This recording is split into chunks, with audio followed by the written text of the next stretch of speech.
everyone. In earlier videos, I have discussed what is morphology, what is morpheme, then what are the types of morpheme. Those are free morphemes and bound morphemes. We have discussed all these things.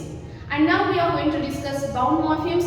Those are affixes. What is bound morpheme? Bound morpheme is a morpheme which has no its own existence or which has no its own meaning. That is called bound morpheme. And bound morphemes are only affixes, we can say. And in affixes there are three types actually. We have discussed already in that video. So please watch that video before this video. Those are prefix, infix and suffix. But here we are going to discuss only prefix and suffix and types of prefix and types of suffix.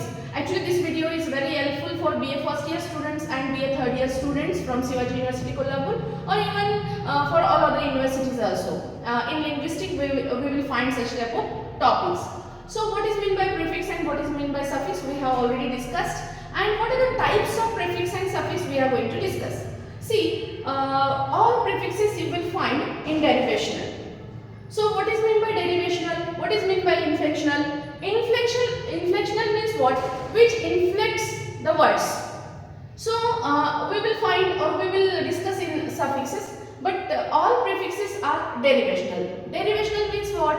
Which we use to derive new word. Means by adding such type of prefixes we can find some new words. New word means here you can see that there is a word slave, and by adding this prefix n we can get new word that is enslave, and that's why all prefixes are derivational prefixes. Okay, and here you will find two types of suffixes: inflectional suffixes and derivational suffixes.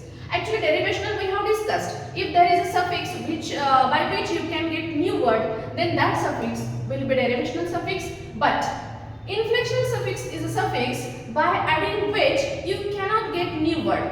That inflectional suffix will just inflect that word. For example, if you want that number is singular and plural. For example, here is a pen, and if I add suffix that is yes, then you will get just plural form of that pen, but you will not get new words, and that's why those suffixes are called inflectional suffix. And derivational, I have discussed that we can get new words by adding those suffixes. These are the types of prefixes and suffixes. Again, these derivational prefixes are divided into two types: class changing prefixes, derivational prefixes, and class maintaining derivational prefixes. So what is meant by class changing and what is meant by class maintaining? Actually class changing means by adding those prefixes we can change the class of that word. For example, here is a word slave. Actually basically slave is a noun, but if I add n to this slave, then I can get verb. It does mean what? I have changed the class of this word by adding this prefix n, and that's why this is class changing prefix.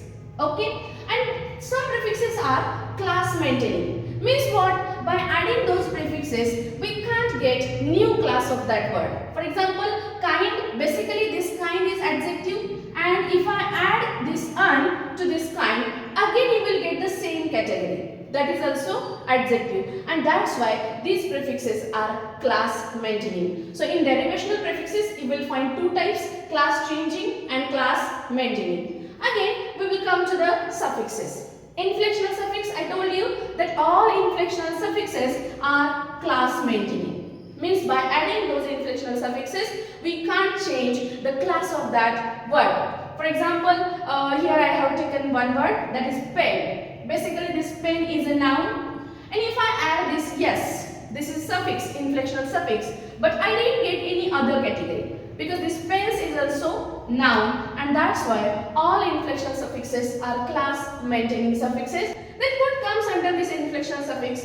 There are numbers, some possessive cases are there, means apostrophe s, tenses are there, for example play, played. If I add just ed to the verb played, then also you will get word, but that is not new word, that is just past form of that word, and even you are not changing the class. That's why all inflectional suffixes are class maintaining. Even there are some genders also. You will find number, possessive case, tenses, gender and person in inflectional suffixes. Then last type is derivational suffixes. As I told you that by adding these suffixes you can get new words. Again there are two types, class changing derivational suffixes and class maintaining derivational suffixes. Now again class changing means what? By which you can get new class of that word, and those suffixes are full, TION, AL, LY. I'll give one example, that is for example beauty. Here this beauty is a noun. But if I add FUL to this beauty, then you will get adjective. For example, see B.A.I Here, this FUL is a suffix, and by adding this suffix, you get adjective from this noun. And that's why this FUL suffix is class changing derivational suffix. So this is first type. Second one is there, class maintaining. Class maintaining means what? We can't get or we can't change the class of that word.